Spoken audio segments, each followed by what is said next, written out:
Previous lecture में हमने sets की डेफिनेशन की थी कि set is a well defined collection of objects, है ना? तो उसी को मैं एक बार समराइज़ कर रहा हूँ कि क्या डिफरेंस है वेल डिफाइंड और नॉट वेल डिफाइंड कलेक्शन में। नॉट वेल डिफाइंड का भी मैंने बताया था कि ग्रुप ऑफ इंटेलिजेंट स्टूडेंट्स, तुम्हारे लिए कोई और हैं स्टूडेंट इंटेलिजेंट, मेरे लिए कोई और हैं।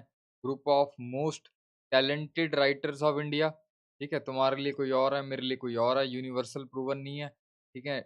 डेंजरस एनिमल, तुम्हारे लिए कोई और है, मेरे लिए कोई और है, ठीक है। तो ये है नॉट वेल डिफाइंड, तो ये सेट नहीं बना सकते, ठीक है। वेल डिफाइंड में क्या आगे, group of students scoring more than 95% marks of your school. तो तुम्हारे स्कूल में वो बच्चे जिनके 95% से ज़्यादा मार्क्स आए हैं क्लास 10th के, तो वो तो वही रहेंगे तुम्हारे लिए भी और मेरे लिए भी, तो वो यूनिवर्सल है ना? तो इसका फिर हम सेट बना सकते हैं। तो ये एक वेल डिफाइंड कलेक्शन है। Group of odd natural number less than 25, odd भी हो और नेचुरल नंबर भी हो और 25 से भी कम हो। तो ये लिख दिया मैंने, ये सारे नेचुरल नंबर भी हैं और ये सारे ऑड नंबर भी हैं, है ना? लेस देन 25 भी हैं, ठीक है? Less than 25। तो ये इनमें कॉमन प्रॉपर्टी क्या है इन सारे नंबर्स में? सारे नेचुरल नंबर हैं, ऑड नंबर हैं और लेस देन 25 हैं। तो ये एक सेट बना सकते हैं। कोई एक भी प्रॉपर्टी कॉमन हो तब भी हम उनको सेट में लिख सकते हैं। रिवर्स ऑफ इंडिया, जैसे एक सेट में लिख दिया गंगा, यमुना, ब्रह्मपुत्र ऐसे करके एक, या गंगा, यमुना, सरस्वती, तो वो गंगा, यमुना, सरस्वती, तो उसका हम एक सेट बना सकते हैं। ये भी प्रीवियस लेक्चर में बताया था कि सेट जो है हम कैपिटल लेटर में रिप्रेजेंट करते हैं और जो उसके मेंबर्स हैं, ऑब्जेक्ट्स हैं, एलिमेंट्स हैं, वो सब हम स्मॉल लेटर में रिप्रेजेंट करते हैं, ठीक है। तो वही सब कुछ लिखा हुआ है यहाँ पे, ये ऑलरेडी मैं पीछे समझा चुका हूँ, पॉज करके देख लो अगर देखना तो। ये कुछ और एग्जांपल्स हैं सेट्स की। Odd natural number less than 10, सारे ऑड हैं और नेचुरल नंबर भी हैं, लेस देन 10 भी हैं, ठीक है। ये एक सेट बना रहे हैं। Reverse of India, Ganga, Yamuna, Saraswati, उनको ऐसे करली ब्रैकेट्स में डाल दो, इनको ब्रेसेस भी बोलते हैं। तो मैंने यहाँ लिख दिया यहाँ पे कि ये जो करली ब्रैकेट्स हैं, ये वाली, ये जो दो करली ब्रैकेट्स डाली हैं, we call it as curly brackets in junior classes, मतलब 10th क्लास तक हम इसको करली ब्रैकेट बोलते हैं और 11th ऑनवर्ड्स सीनियर क्लास में हम इसको ब्रेसेस बोलते हैं, ठीक है। तो नेक्स्ट एग्जांपल है set of vowels in English alphabets. सब में कॉमन प्रॉपर्टी क्या है कि सारे ही वॉवल्स हैं इंग्लिश अल्फ़ाबेट के, तो ये एक सेट बना रहे हैं। सेट ऑफ ट्राइंगल्स, ट्राइंगल में कॉमन प्रॉपर्टी क्या है कि हर ट्राइंगल की 3 ही साइड होती हैं। ऐसा तो है नहीं कि किसी इक्विलेटरल की ज़्यादा नंबर ऑफ साइड्स हैं, आइसोसेलेस की कम है, ऐसा कुछ तो नहीं होता ना। हर ट्राइंगल चाहे वो स्केलिन हो, स्केलिन मतलब जिसमें तीनों साइड्स की लेंथ जो है वो डिफरेंट होती है ना? वो स्केलिन ट्राइंगल हो, एक्यूट ट्राइंगल हो।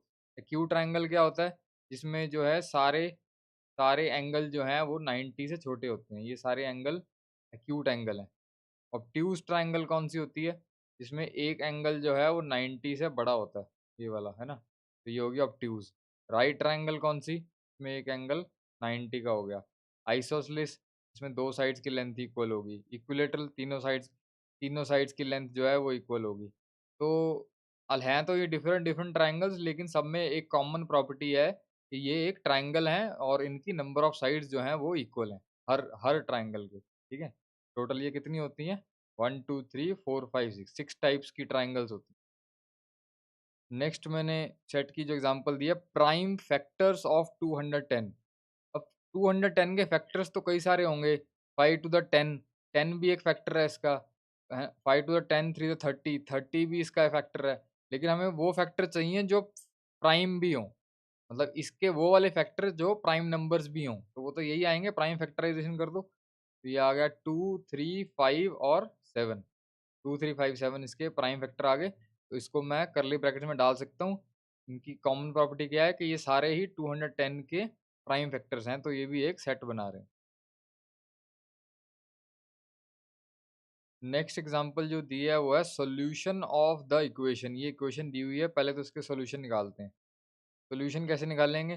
सबसे पहले a इंटू सी करते हैं, तो a इंटू सी हो गया 1, 1 इंटू 6, दोनों ही प्लस के हैं तो 6 आ गया। 6 की प्राइम फैक्टराइजेशन, 6 की प्राइम फैक्टराइजेशन 2 और 3 आ गया, तो 2 और 3 ले लिया मैंने, -2 और -3 लिया है, दोनों को प्लस करेंगे, -2 और -3 कितना आएगा, -5, और -2 को अगर मैं -3 से मल्टीप्लाई करता हूँ, तो कितना आएगा, -2 को मैं -3 से करता हूँ तो +6 आएगा ना, तो +6 ही चाहिए। AC हमारा +6 है, ठीक है?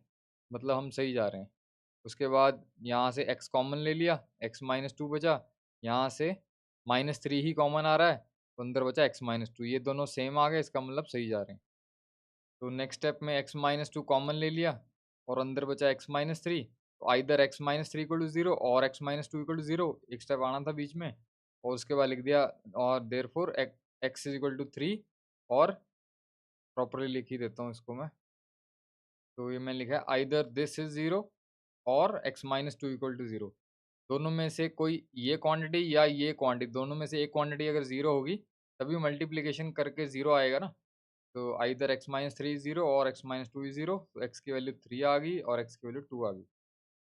लास्ट में लिख दो कि जो सॉल्यूशन सेट है वो क्या आ रहा है, 2 और 3। तो ये दो जो सॉल्यूशंस आ रहे हैं इनमें कॉमन प्रॉपर्टी क्या है कि दोनों ही सॉल्यूशन सेट हैं। किसके? ये जो हमें ऊपर इक्वेशन दी हुई है, ठीक है? तो ये भी एक सेट बना रहे हैं क्योंकि ये दोनों ही इस इक्वेशन के सॉल्यूशन है। अगर मैं x की वैल्यू 2 डाल दूं लेफ्ट हैंड साइड में, तो भी वो सॉल्व करके इक्वल टू 0 आ जाएगी, राइट हैंड साइड के इक्वल। x की वैल्यू 3 डाल दूं तो भी left hand side equal to right hand side आ जाएगी, विच इज़ 0, ठीक है? तो ये दोनों ही इसके सॉल्यूशन सेट हैं, तो ये भी एक सेट बना रहे हैं। तो इसलिए इनको कर्ली ब्रैकेट्स में डाल दिया और सेट का नाम दे दिया कैपिटल F, ठीक है? बाकी जो फ़िल्मों में डायलॉग मारते हैं ना कि ये जो पढ़ाते हैं कहाँ काम आता है, क्या करना है ये पढ़ के, तो जो बच्चे टेक्निकल आगे इंजीनियरिंग लाइन में जाते हैं या डॉक्टर डॉक्टर बनते हैं या कुछ किसी भी टेक्निकल फील्ड में जाते हैं, उनमें हर चीज़ काम आती है। ऐसे ही नहीं पढ़ाया जा रहा चीज़ें जो पढ़ाई जा रही हैं। तो स्टडी ऑफ सेट्स के कहाँ यूजेस हैं, ज्योमेट्री में, सीक्वेंसेस में, प्रोबेबिलिटी में, ये सारे चैप्टर्स आगे पढ़ेंगे हम। रिलेशन एंड फंक्शन का चैप्टर है 11th में, सेकंड चैप्टर। और उसके बाद इस सब में सेट्स की नॉलेज होनी ज़रूरी है, ठीक है?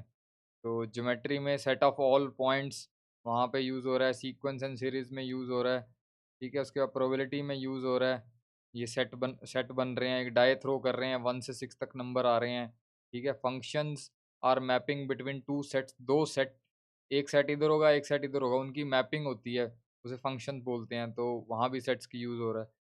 तो सेट समझ आएगा तभी आगे नेक्स्ट सेकंड चैप्टर समझ आएगा, फंक्शंस जो है, रिलेशन एंड फंक्शंस। फिर आगे बच्चे जो कंप्यूटर साइंस की फील्ड लेते हैं, बीएससी इन कंप्यूटर साइंस वो करते हैं, वहाँ उनको काम आएगा, ठीक है?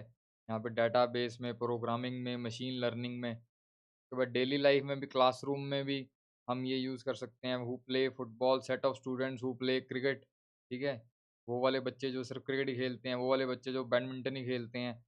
तो शॉपिंग कर रहे हैं, कुछ एक तरीके की जैसे डेयरी प्रोडक्ट्स हैं वो एक साइड रख दिए हमने, वो सेट बना रहे हैं। Music playlist, playlist is a set of songs, ठीक है? In business and stats, market analysis में सेट की ज़रूरत है, सर्वेज में और डाटा रिप्रेजेंटेशन में। तो हर जगह, काफ़ी जगह जो है सेट्स की हम यूज़ करते हैं। तो कोई पढ़ना चाहता है डिटेल में तो पढ़ सकता है। और अगर मैं समराइज़ करूँ तो कहाँ-कहाँ यूज़ हो रहे हैं सेट? ज्योमेट्री में, सीक्वेंसेस में, सीक्वेंस एंड सीरीज़ का चैप्टर है 11th में, ज्योमेट्री हम 10 तक पढ़ ही चुके हैं, प्रोबेबिलिटी का भी चैप्टर 11th-12th में है, रिलेशन फंक्शन का भी है 11th-12th में, तो हर जगह सेट्स का यूज़ हो रहा है, ठीक है? That's it.